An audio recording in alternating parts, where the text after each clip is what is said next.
Bon matin tout le monde, j'espère que vous passez une belle journée, malgré que nous, au Québec, nous avons eu hier une tempête de verglas, beaucoup de pluie et ça a causé des problèmes d'électricité.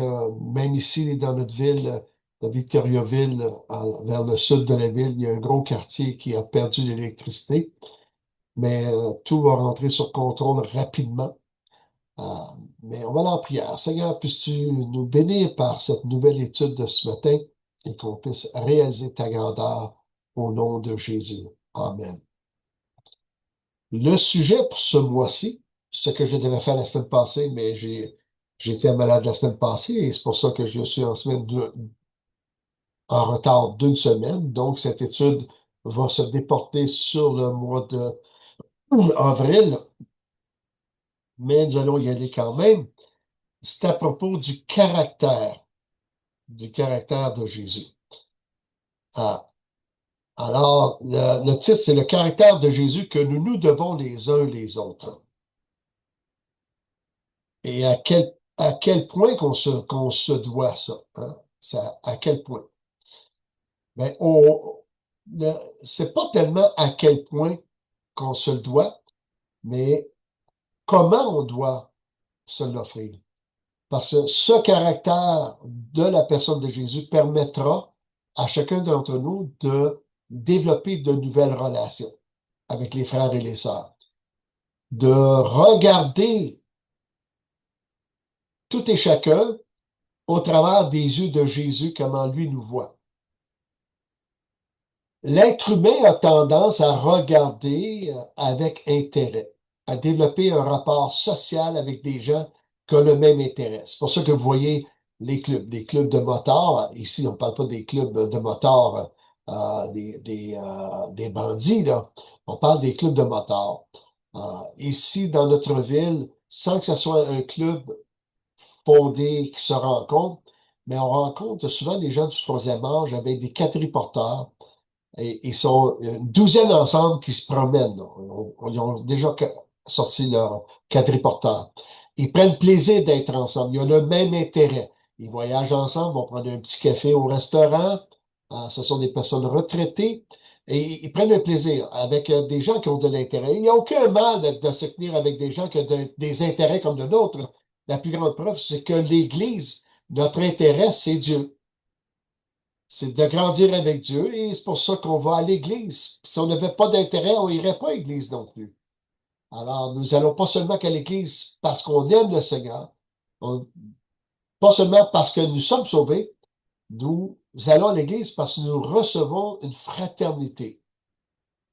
Mais dans nos rapports sociaux, autant dans l'église qu'à l'extérieur de l'église, comment y arriver de façon équilibrée, sans créer de distorsion dans la communication ou dans les efforts à s'aimer les uns les autres, mais en laissant le caractère de Christ grandir en nous et nous permettre de regarder comme Jésus regarde encore aujourd'hui comme à l'époque, et nous avons les Écritures pour cela.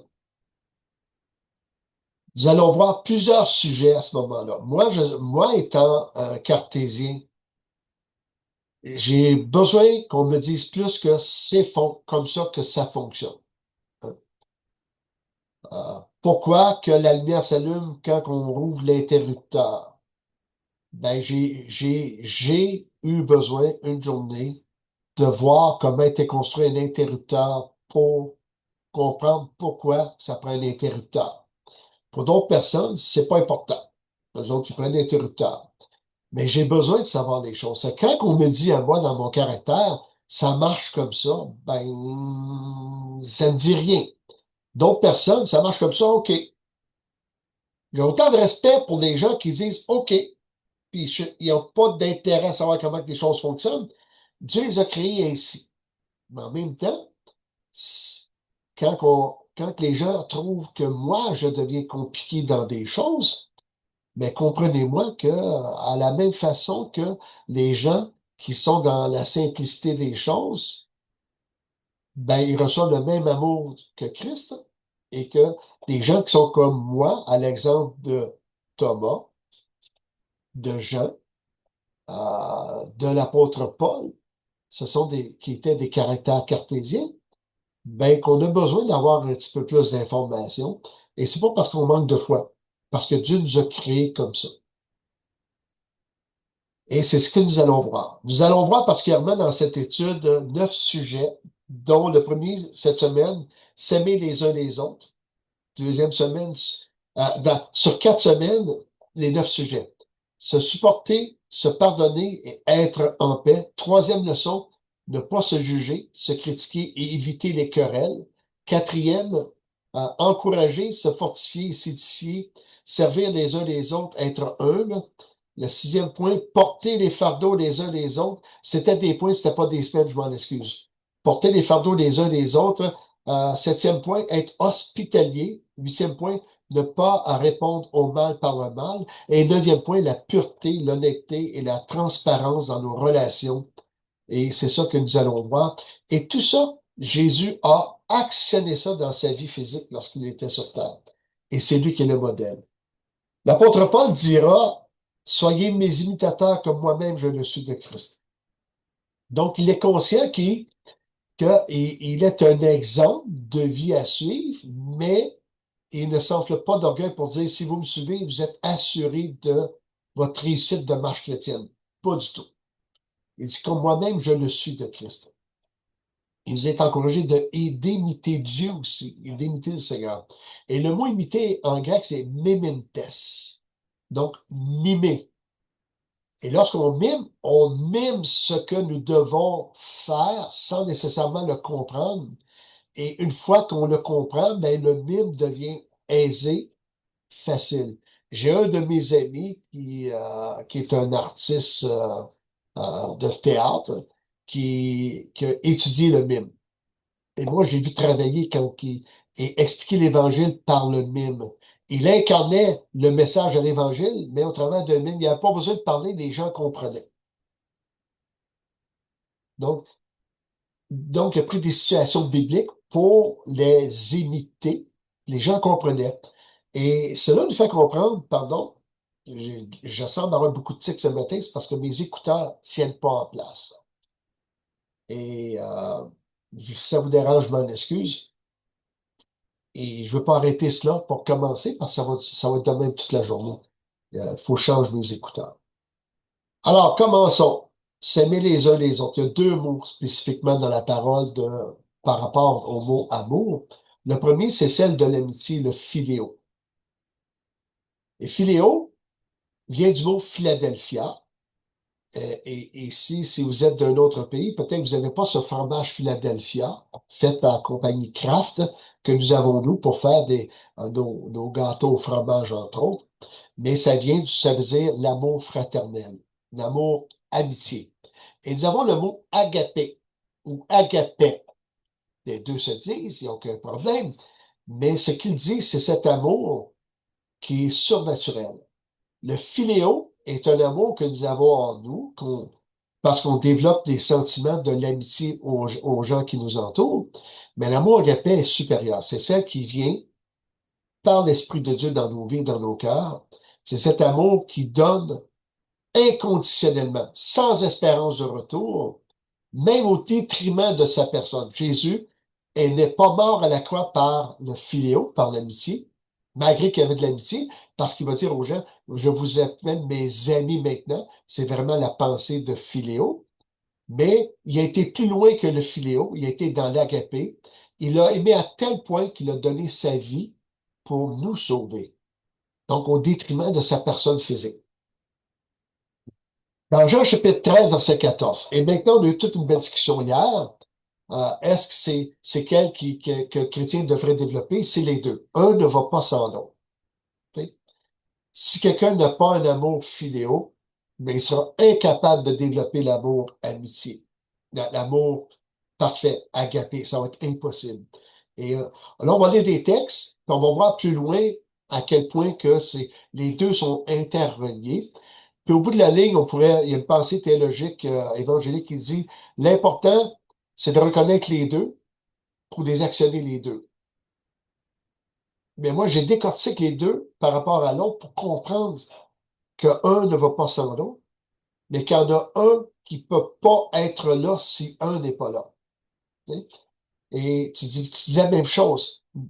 C'est que si nous n'avons pas d'amour amitié, il est impossible de développer l'amour agapé, parce que cet amour vient de Dieu et on doit l'apprendre et la saisir par l'Esprit de Dieu pour l'accomplir. Et si il n'y a pas cet amour amitié. Et quand on parle d'amitié, ça ne veut pas dire d'être en amitié à 100% dans tout notre discours avec quelqu'un. La pensée du mot amitié, c'est la pensée de la fraternité. Dans une église, il y a des gens avec qui on s'entend moins, mais lorsqu'on sait que ça va mal, nous sommes les premiers à dire, on va prier quand même pour lui ou pour elle, cette personne. Ça, c'est cet amour amitié. Et souvent, on a confondu l'amour amitié avec l'amour philéo. L'amour philéo, l'amitié, avec l'amour agapé. Et c'est là qu'a été la distorsion. Rappelons-nous que l'amour, l'amitié, le philéo, ce n'est pas un amour parfait. C'est un amour qui est une réponse à quelque chose qui nous revient. Donc, on développe des amitiés avec des gens qu'on se sent bien avec. Mais quelqu'un qu'on sent mal, on va développer moins d'amitié. Il va en avoir une, mais elle ne sera pas à la même hauteur que l'autre. Pourquoi? Parce qu'il y a de l'intérêt. Mais l'agapé a aucun intérêt. Elle est prête à mourir même pour des gens qui ont des très désintéressés à ces personnes. Dans Jean 13, verset 34, je vous donne un commandement nouveau, aimez-vous les uns les autres, comme je vous ai aimé, aussi aimez-vous les uns les autres. À la plupart des fois qu'on voit le mot aimez-vous, là, c'est le mot agapé. Et quand on voit le mot philéo, du grec philéo, c'est le mot l'amour fraternel. Et on sait qu'on est dans le philéo, cette amitié. Alors, mais ici, on a un premier commandement, c'est de nous aimer les uns les autres, pas avec nos forces, mais avec le modèle, comme je vous aimais. On pourrait remplacer comme je vous aimais, pour garder le même sens, de la façon dont je vous aimais, de la manière dont je vous aimais, à l'exemple dont je vous aimais, et, et tout ça dirait la même chose. Mais l'amour agapé vient de par le plus grand des modèles, qui est Jésus. Donc, on ne peut pas développer cet amour en négligeant le modèle parfait de cet amour inconditionnel, qui est Jésus. C'est ça qui dit, comme je vous ai aimé, vous aussi. Et on sait qu'il nous a aimés le premier, lorsque nous étions encore des pécheurs. Jean 15, verset 12. C'est ici mon commandement, aimez-vous les uns les autres comme je vous ai aimé. Bon, mon ordinateur était gelé.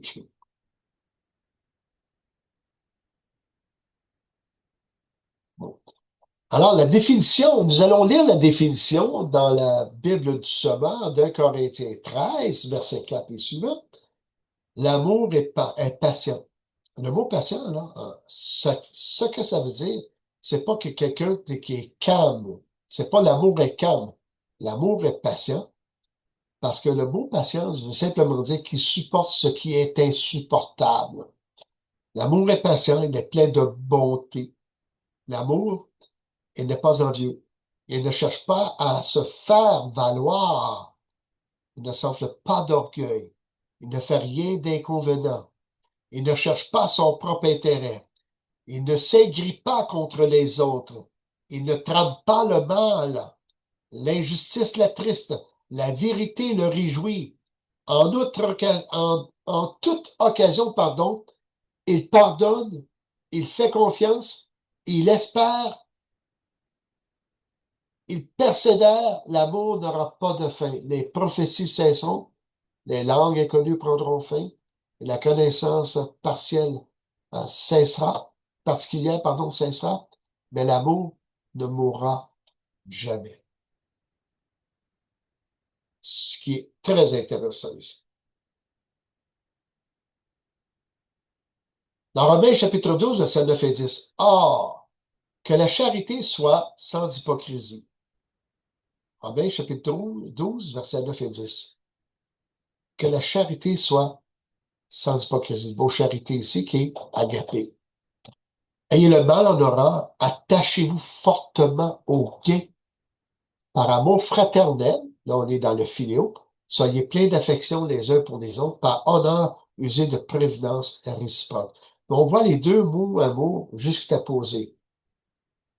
Qu'il n'y ait pas d'hypocrisie dans l'amour parfait.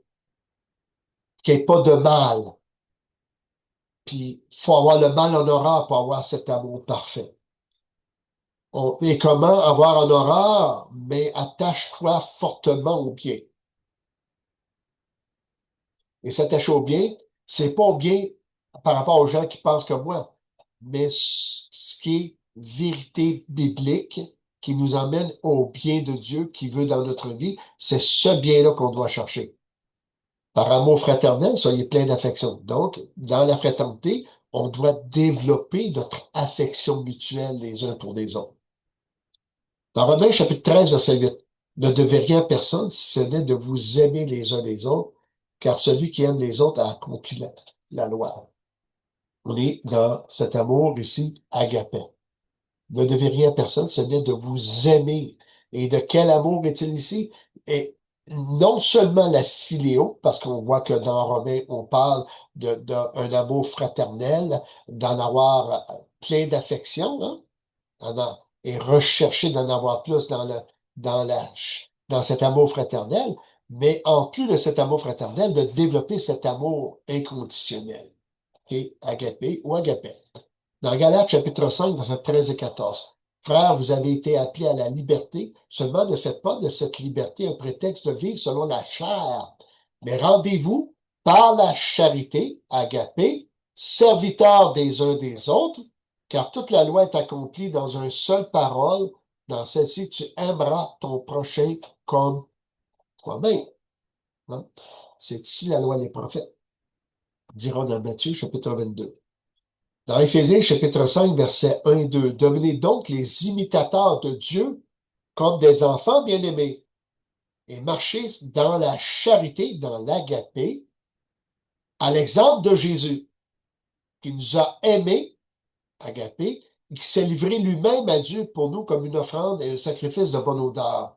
Marchons en imitant Dieu le Père, à l'exemple de Jésus qui a fait comme son Père, en nous livrant cet amour mutuel les uns les autres. Et quel amour ici? Cet amour agapé, bien sûr que s'il n'y a pas du tout d'amour filéo, impossible de pouvoir produire l'autre.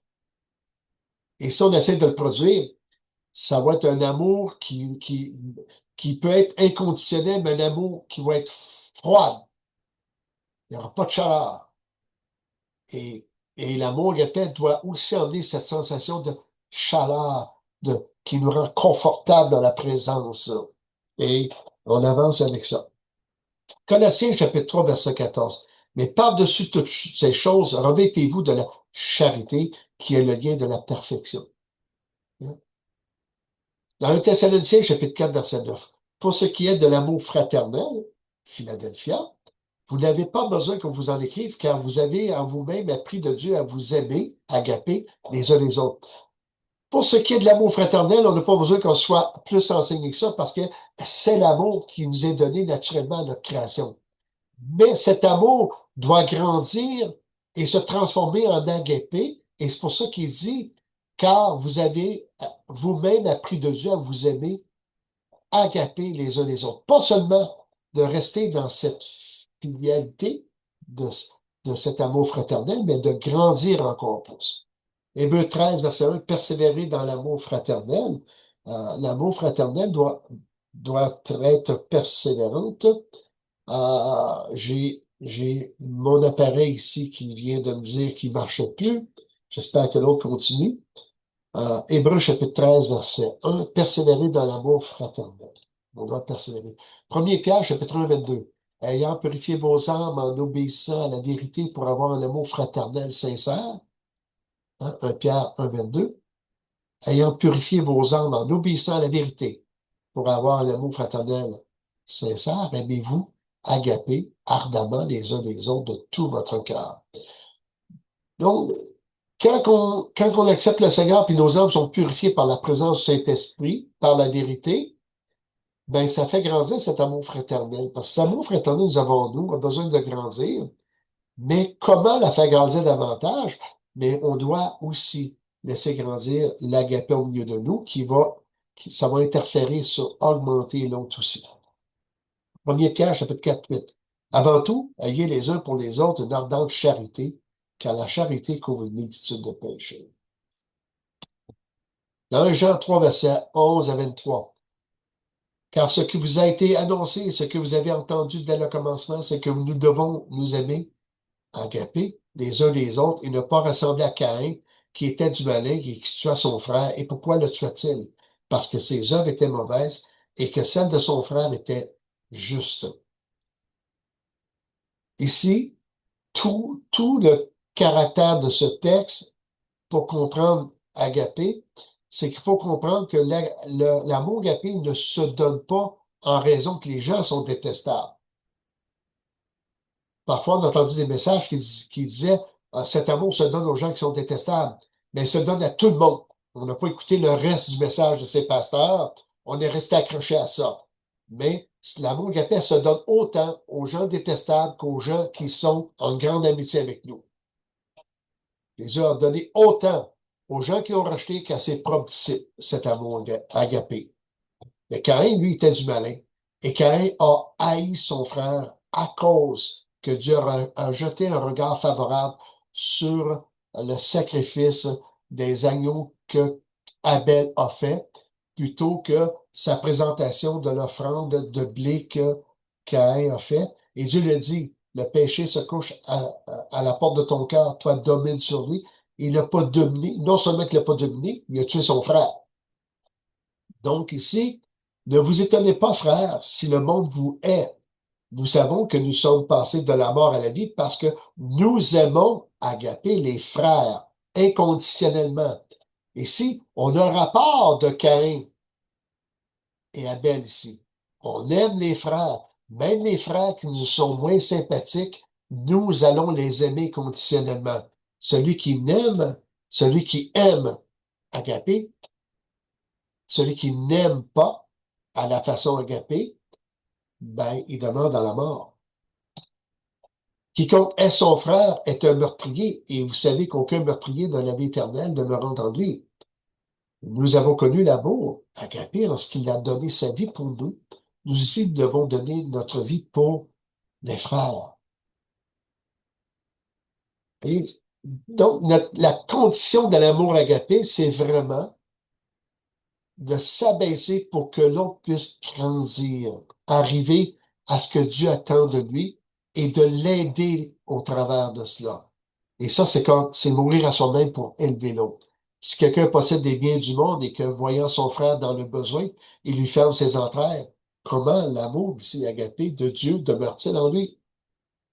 Petits enfants, n'aimons pas en parole et avec la langue, mais en action et avec vérité. N'oublions que jamais que le mot amour dans la Bible n'est pas un sentiment de cœur. C'est un acte volontaire, tout comme le philéo, en passant. Verset 19, par là, nous connaîtrons que nous sommes de la vérité et nous rassurerons nos cœurs devant lui. Car si notre cœur nous condamne, Dieu est plus grand que notre cœur et connaît toutes ces choses. Bien-aimés, si notre cœur ne nous condamne pas, nous avons de l'assurance devant Dieu. Quoi que ce soit que nous demandions, nous le recevons de lui parce que nous gardons ses commandements et que nous faisons ce qui lui est agréable. Nous gardons ses commandements, on fait ce qui lui est agréable et c'est pour ça que Dieu exauce notre prière. Donc, la prière n'est pas exaucée parce qu'on demande à Dieu. La prière est exaucée lorsqu'on lui est fidèle et qu'on prie selon sa volonté et selon sa parole et qu'on aime inconditionnellement nos frères, nos sœurs et même nos ennemis. Et c'est ici son commandement, que nous croyons au nom de son Fils Jésus-Christ et que nous nous aimions les uns les autres selon le commandement qu'il nous a donné. Un dernier texte dans 1 Jean chapitre 4, versets 7 à 12 et verset 19-21. Bien-aimés, aimons-nous les uns les autres, car l'amour est de Dieu, qui quiconque est né de Dieu et connaît Dieu. Celui qui n'aime pas n'a pas connu Dieu, car Dieu est amour. C'est toujours le mot agapé ici. L'amour de Dieu a été manifesté envers nous lorsque Dieu a envoyé son Fils dans le monde afin que nous vivions par lui. Et cet amour consiste non point en ce que nous avons aimé Dieu, mais en ce qu'il nous a aimés et a envoyé son Fils comme victime expiatoire pour nos péchés. Bien-aimés, si Dieu nous a ainsi aimés, nous devons aussi nous aimer les uns les autres. Personne n'a jamais vu Dieu. Si nous nous aimons les uns les autres, Dieu demeure en nous et son amour est parfait en nous. Pour nous, nous l'aimons parce qu'il nous a aimés le premier. Si quelqu'un dit j'aime Dieu et qu'il hait son frère, c'est un menteur, car celui qui n'aime pas son frère qu'il voit, comment peut-il aimer Dieu qu'il ne voit pas? Et nous avons de lui ce commandement que celui qui aime Dieu aime aussi son frère. Et toutes les fois, le mot qui apparaît dans ce texte, vous pouvez le relire à la maison, c'est cet amour inconditionnel, cet amour parfait qui nous a été livré par Jésus en démonstration physique par sa vie, que nous devons apprendre par le Saint-Esprit à développer davantage. Et quand on développe cet amour davantage, ben, notre amour amitié va aussi grandir avec ça. L'un ne va pas sans l'autre, mais un est supérieur à l'autre. Un est naturel, le philéo, un est surnaturel, agapé. Mais il est impossible d'haïr son frère puis de dire que nous aimons à la façon de Jésus. C'est impossible. Jésus a aimé ses ennemis. Rappelons-nous cela. C'est pas le dernier texte, je m'en excuse. Dans 2 Jean, versets 5 et 6. Et maintenant, ce que je te demande, Kyria, non comme te prescrivant un commandement nouveau, mais celui que nous avons eu dès le commencement, c'est que nous nous aimions les uns les autres. Et l'amour consiste à marcher selon ses commandements. C'est là le commandement dans lequel vous devez marcher, comme vous l'avez appris dès le commencement. Et c'est de nous aimer les uns les autres qui est le commandement. Et quand on va dans le commandement, quand Jésus dit aimez-vous les uns les autres comme je vous aimais, ce je vous aimé fait partie du commandement, hein, à la manière dont je vous aimais, remplit plus notre besoin et notre rencontre. Alors, j'espère que cela aura rencontré et répondu à la question. Et quelqu'un dit, ah, ouais, mais c'est tout, c'est quelque chose, là. Et je dis, oui, mais on a la vie pour faire ça. Il ne demande pas d'avoir ça. Euh, ça ne nous est pas donné comme instantanément dans nos cœurs. On a l'amour agapé. L'amour agapé se développe dans les circonstances qui se présentent. Et il y a des circonstances qui se présentent qui sont bénéfiques à le développer davantage. Il y a des circonstances qui sont malheureuses que nous allons apprendre à le développer davantage. Mais en développant cet amour agapé, ben, l'amour filial va grandir. Il y a une sœur qui disait hier qu'elle avait de la difficulté avec une personne jusqu'au jour qu'elle a rencontré cette personne, une discussion, puis après ça, ben, le filéo a grandi par la suite. Ben oui, parce que parfois on prétend connaître la personne sur ce que nous avons vu et jugé, et nous devons éviter ça et regarder d'abord la personne comme supérieure du même, puis c'est pourquoi elle agit-elle ainsi. Et ça, c'est de l'amitié. Et après avoir les réponses, c'est d'offrir le, l'agapé. Alors, je vais terminer en prière. Merci de m'avoir écouté. J'espère que cela a répondu à vos questions. C'est un projet de vie, mais c'est un projet de vie et non pas d'un instant. Et nous apprenons sur le chemin de vie, sur le chemin du pèlerin. Touche nos cœurs et nos âmes, bénis mes frères et mes sœurs, et j'espère que cela aura répondu à quelques questions. Tout n'a pas été dit sur cet amour, mais pour comprendre qu'en te regardant de plus en plus comme modèle, nous allons développer cet même amour que tu nous as offert et fais-la grandir davantage au nom de Jésus. Amen. Que le Seigneur vous bénisse, je vous aime. À la semaine prochaine. Bye bye.